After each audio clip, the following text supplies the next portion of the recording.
I'm feeling very nostalgic today, as I mentioned earlier, because All Souls Day just brings fond memories of my childhood in the Philippines, the only predominantly Catholic country in Asia.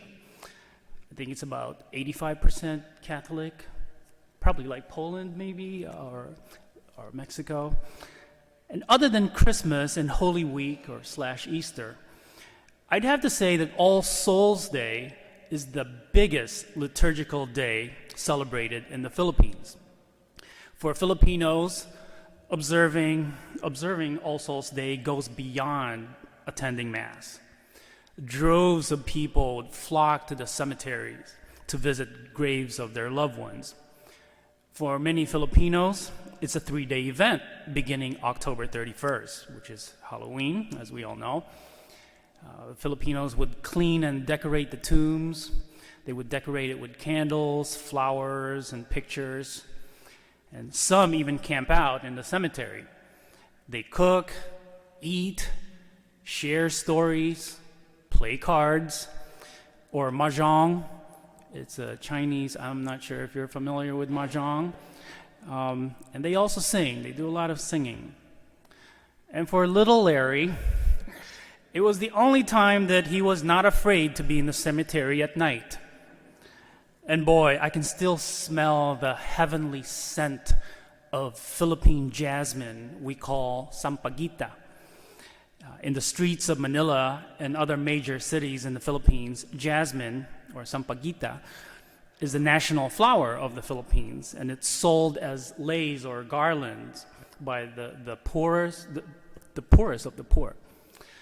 And the locals would buy them to use as offering to saints, whether in church or the altars that they have at home. And also on All Souls Day, you would see food vendors pushing their carts all around the cemetery. One Filipino All Souls Day custom that might seem bizarre to a Westerner is the offering of food for the dead.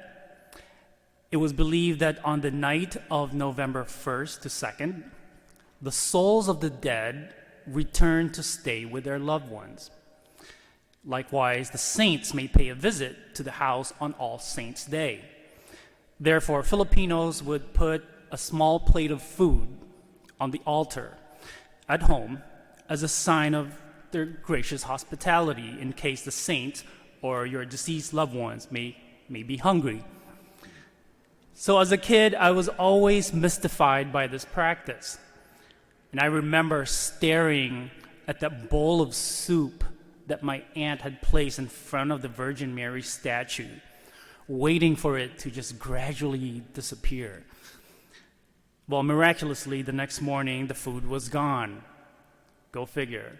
But I think the adults just didn't want to ruin it for me. I think that's all it is.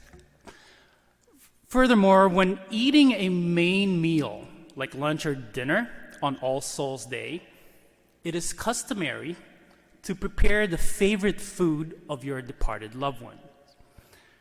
That is one tradition that I personally find touching and endearing.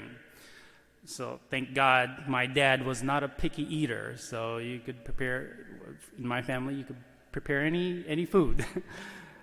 So perhaps that's something you may want to start, I don't know. So may the religious fervor of the Filipino people remind us of our Christian obligation to never cease praying for the dead. This faith tradition of ours is rooted in the Old Testament, specifically in the second book of Maccabees, which tells a story of soldiers preparing the bodies of their slain comrades for burial. But upon discovering that they were wearing amulets taken from a pagan temple, which is a clear violation of the law of Deuteronomy, they prayed that God would forgive the sins of their fallen comrades. So as today's modern thinking puts doubt on the church's teaching on purgatory, may it galvanize us Catholics to increase our prayers for the poor souls in purgatory. Our participation in the Mass, the highest form of prayer in the church, is a great way to begin. So eternal rest grant unto them, O Lord. Let perpetual shine upon them. And may the souls of the faithful departed, through the mercy of God, rest in peace.